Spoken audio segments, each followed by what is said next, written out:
Welcome to the Backyard Barns podcast. I'm Pete Rule and I'll be your host. On this show, we talk to people about their backyard ice rinks and all the stories that go along with them. Welcome into the Backyard Barns podcast. I'm Pete and I'll be your host. Coming off the holiday season here, but plenty of time left for some good skating.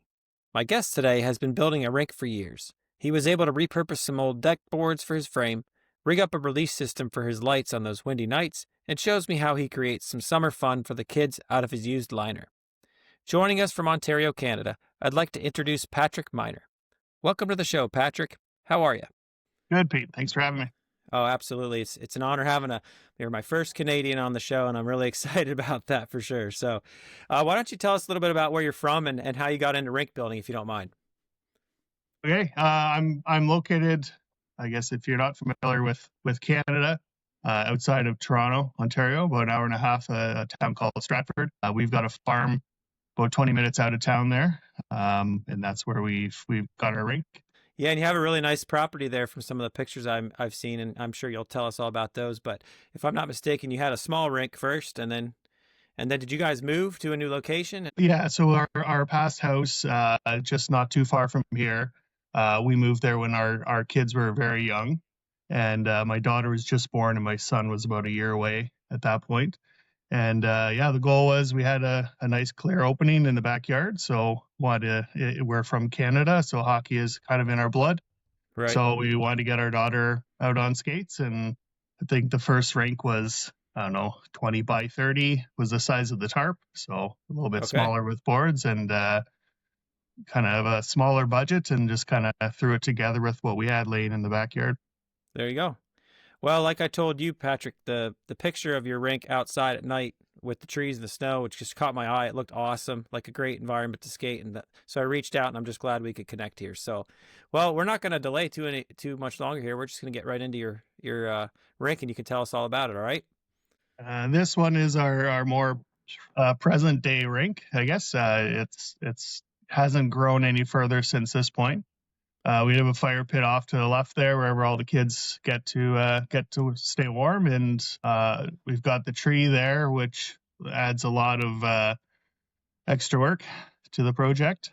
And then on the right there, you can just kind of just barely see the bottom of the barn hill there, and the toboggan. So we've got a little bit of stuff for everyone there.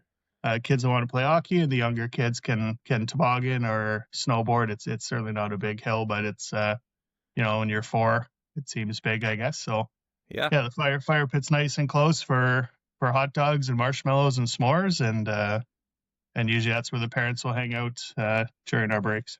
Awesome. Yeah, it's just a gorgeous photo. I appreciate seeing that one here, and I thought it'd be a good one to start us off with. You mentioned the big tree there in the foreground before the rink there. How much headache does that give you, actually? So that's an old Manitoba maple there, and it looks nice and healthy, but until you get closer. So during the summer, it's nice and healthy and full of leaves, but it drops branches on a regular basis on top of the leaves and everything else. So especially we're out in the country, so we get a lot of wind, and it's not uncommon to be pulling full branches off of there. So especially when we're filling, we need to get a little protection on the liner right away before the branches start coming down. Yeah, it seems to be a common theme I'm seeing online on my Facebook groups I'm a part of. And of course, some of the guys I've interviewed already, some of the common themes there. So, well, it's a beautiful photo. But first, let's compare this to what you used to have. Yeah, so we lived in this little hamlet called Wartburg, which was a really cool place to live. And this is the first time we had kind of a larger backyard. And you can see on the left there was that first rink we made, which was good for a 4-year-old to kind of learn to balance there. And then it grew a little bit there on the second year. And I didn't realize at that point how spoiled I was to be sheltered from the wind. So it made it a little bit easier there. We were on a shared well, so that added a few other elements to it. But you can see the first two steps anyway of the rink. And as the kids got a little bit bigger, it grew to necessitate their needs. Nice. Yeah, and you're the second person to share a drone shot, and it just helps give us that picture of how big your rink is compared to your property. It's just a nice visual. This is the new rink, if I'm not mistaken. Yeah, so I took that I guess this last weekend there. So we were fortunate to get a good day on the rink there before the last thaw came. And yeah, you can see I had a few people over there. You can see the Barn Hill, the Manitoba maple, and everything else around there that likes to shed its foliage onto the onto the ice. But and then the fire pit there. Now you got a little guy helping you here. What's going on in this photo? Yeah, so this is Sully there, and that's my dad.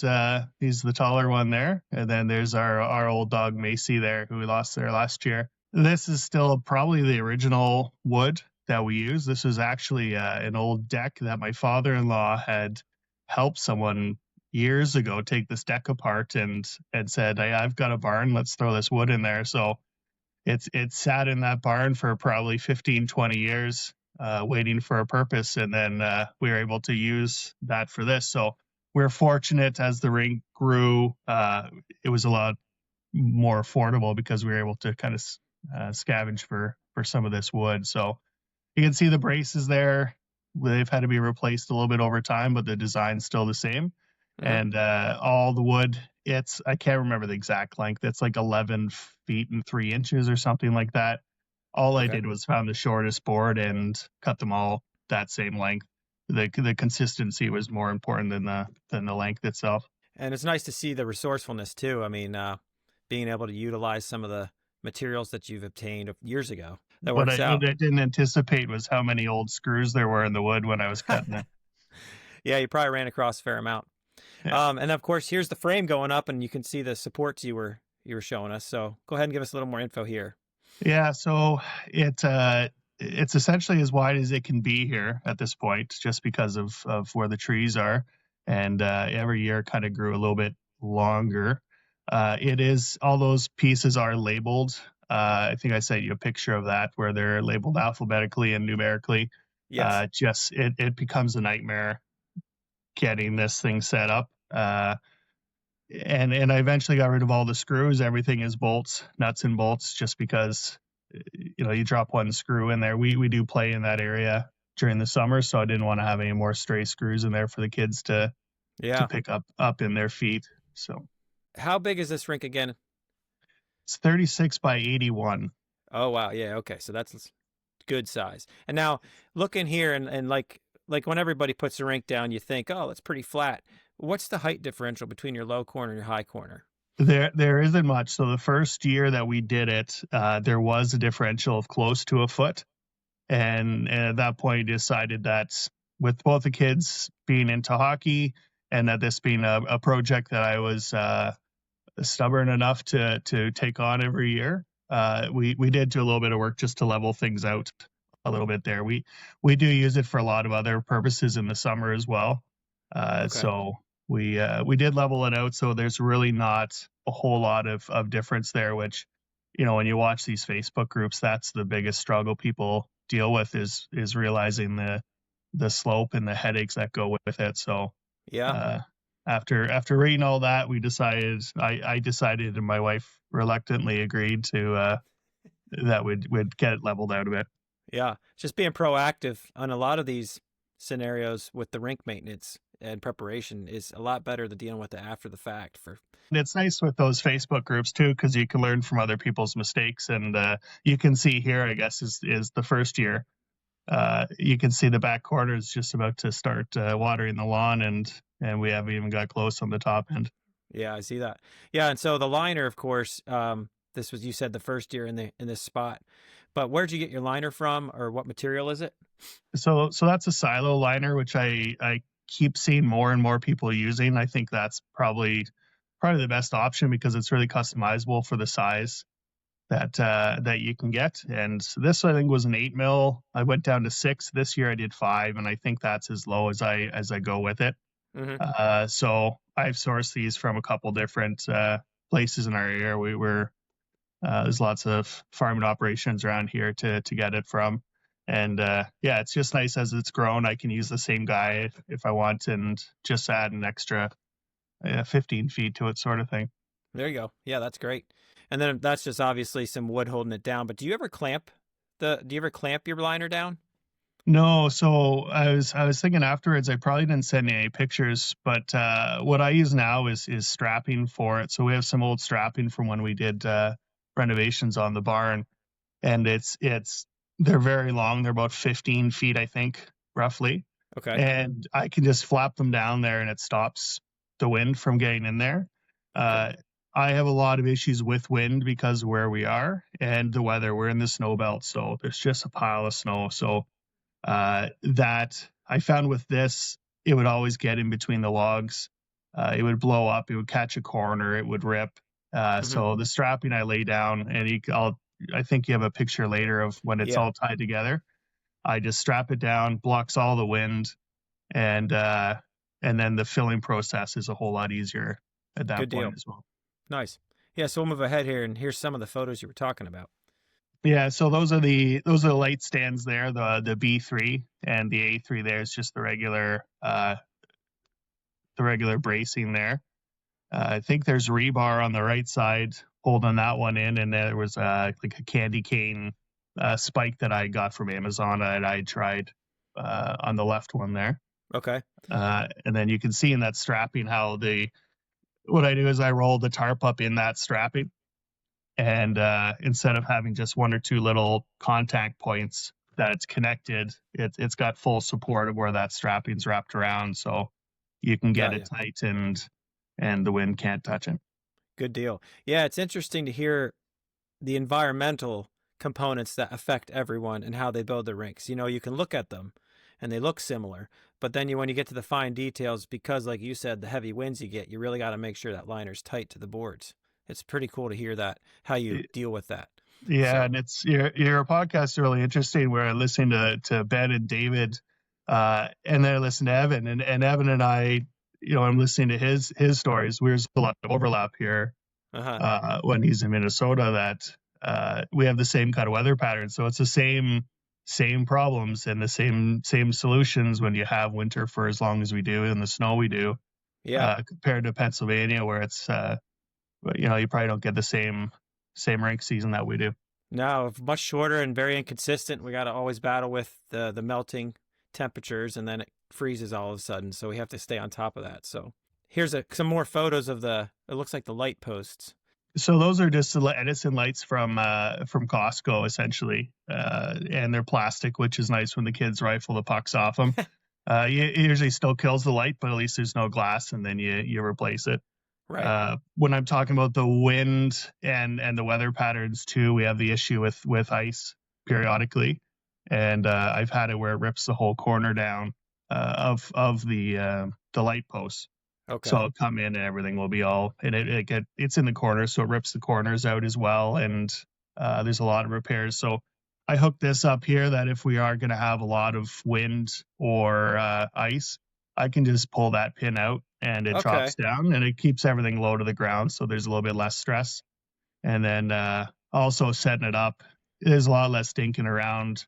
If you put the liner out and you don't want to step on it, you can just drop the lines, string it out, and then pull it up. Yeah, I mean, I got the lights, of course, and I just assumed, oh, it's just there to keep the lights up. But now I get the pin component. Just pulling it off the pin there. It makes a lot of sense, so you can drop it and raise it as you need it. And here, of course, you have is that a bolt on the one line keeping the liner in? Yeah, so that's the strapping that I was telling you about. So I Oh put the yeah. board in there, then I roll it up, and then I just put two screws, one on either side. So if I need to adjust that liner, I just pull out two screws, and then that's it. And then it's Okay. nice and clean. And then I've had issues in the past that I think we chat about quickly as well. That I had the liner draped all the way over to the ground, and it became a nice little residence for mice and other critters to live under there. So this Yeah. keeps it all nice and clean. The snowblower doesn't suck it up, and then it's easy to adjust it if I need to. This shot's awesome. I know we just talked about kind of the basics of how you build it, but now we're getting into the pretty shots here.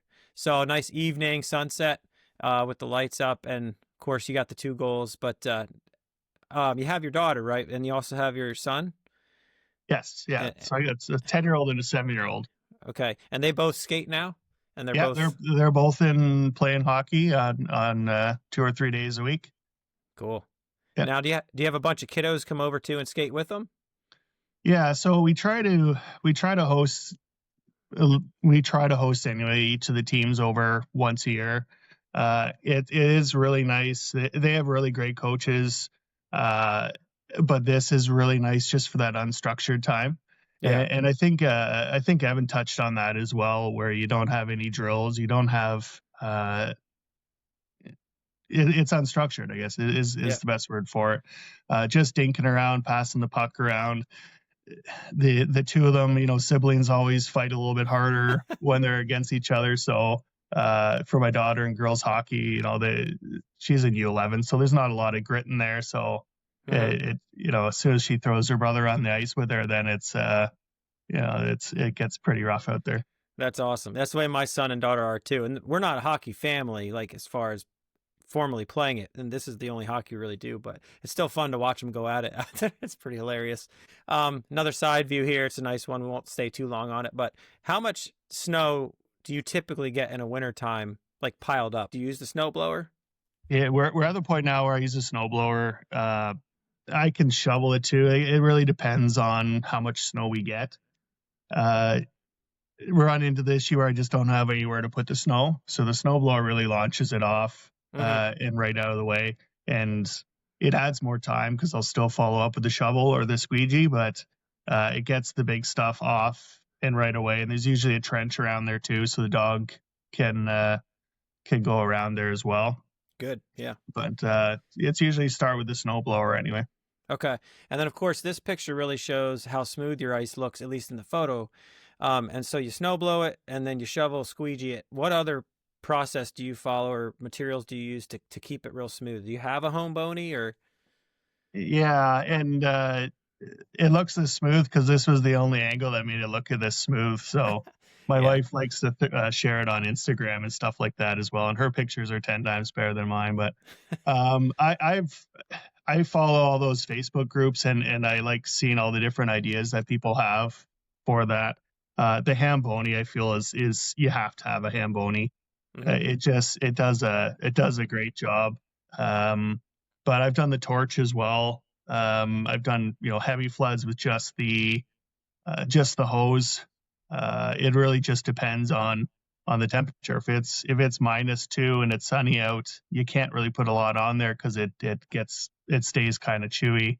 Hmm.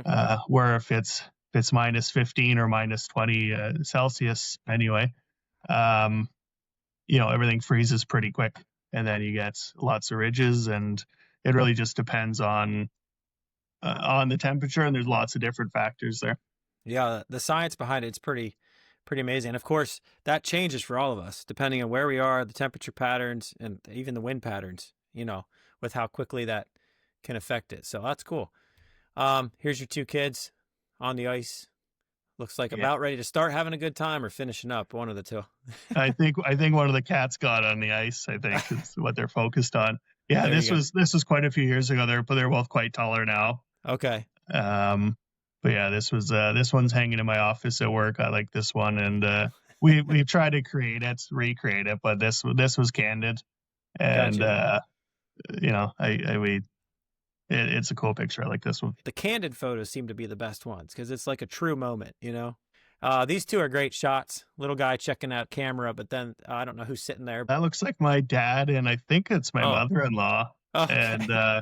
these are some of the other fun nights that we've had. Is just having the parents over, the grandparents over, and some of my fondest memories was with my father-in-law before he passed as well, and my dad out there. And this night, yeah, it was just kind of one of those spur of the moments where Sunday night and threw the lights on and asked everyone to come over. And I remember shortly after this, my son really started taking a liking to hockey. He was having some issues with his skating and just bombing around with his Nammy for 2 hours, just goofing around, and Nice.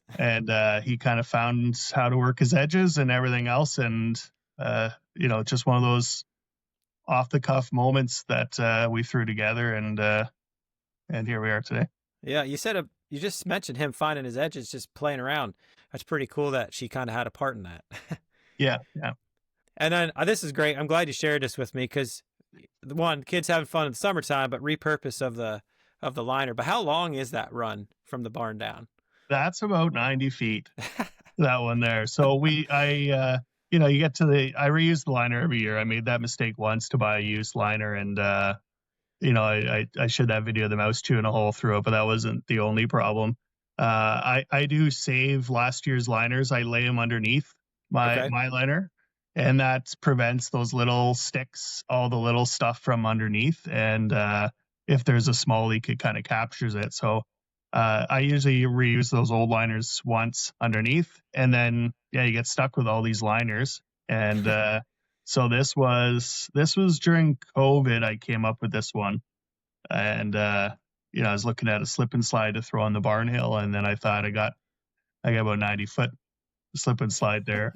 So we have a setup up top there with a sprinkler setup and a pile of soap, and this is great. The kids just go up and down for hours, and we get to sit down at the bottom. This was at our pig roast, and yeah, the kids sleep pretty well after a few hours of doing this. I'm sure they do. And it's just nice that you have an area that's so multi-purpose. I mean, I know you have a long winter up there, but even maybe the shorter summer months, you take advantage of it, being outside in the nice environment and just using some of those materials from your ice rink. So thank you for sharing those photos with us. I want to close out with two things. First one is, if you could think of two most memorable moments you've had on your ice with your kids or family, what might those be?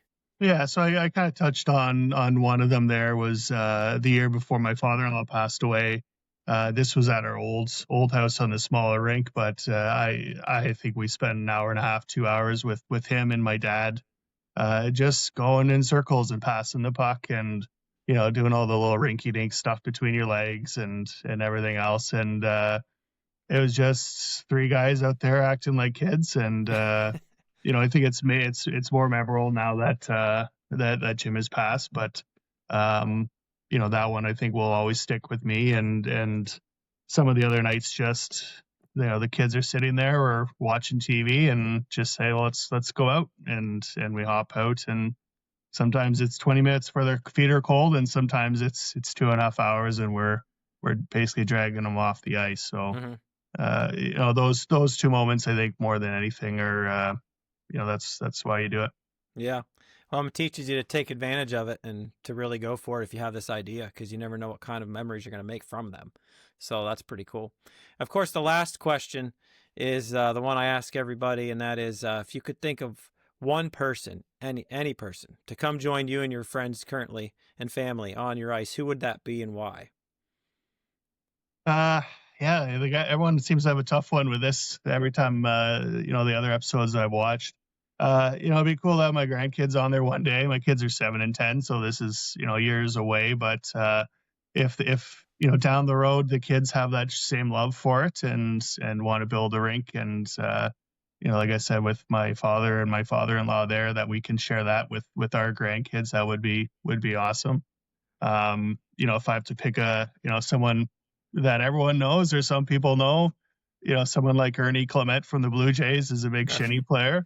Yeah, I know I'm supposed to say Austin Matthews or something, and No, you pick who you want. I'm in the Stratford area, so he's good friends with Bieber, and Justin Bieber's from this area. But right. you know, Ernie Clement from the Blue Jays there is, you know, he's a stud for the Jays, and he's a big shinny guy, and he just seems like a cool guy to, you know, have a beer with and shoot the puck around. And nice.